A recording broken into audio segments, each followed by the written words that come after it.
Dije që nuk do të pranohet, veçma zëvendës ministri filloi të shtrohet në këtë se amandamenti nuk pranohet, kështu që do duhet më ta thot diku 320 herë. Kështu që ma mërmendja do të ketë durim mas që gjithë këta projekte vendbanimet shqiptare ti mohoj dhe ti refuzoj. Me këtë amandman ne propozojmë që të sigurohen këto mjete që qytetarëve të Strugës që mundsohet që dislokohet ajo deponi që me vitet tëna po e ndot Struga, një qytet i cili duhet të jetë për shembull, do të jetë qytet turistik ku duhet krijon kushtet elementare për thithjen e investimeve dhe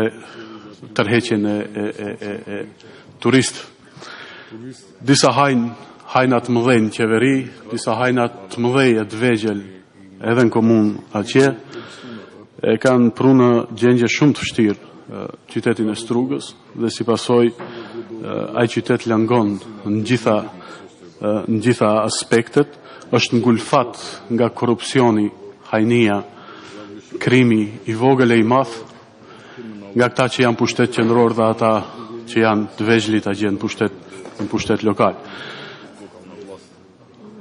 Këtë gjendje e cila përsa i përket mbeturinave që misionon në Strugë, nuk është vetëm rast në Strugë, kemi edhe në gjithashtu edhe në Tetov, gjithandej në komunat ku jetojnë shqiptarë. Janë mjetet cilat do të mundsoni një projekt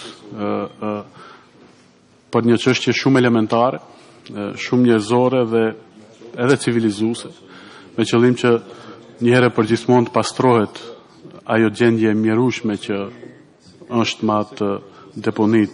atje, të krijuar nga ata që ishin para dhe të vazhduar nga këta që janë tani, dhe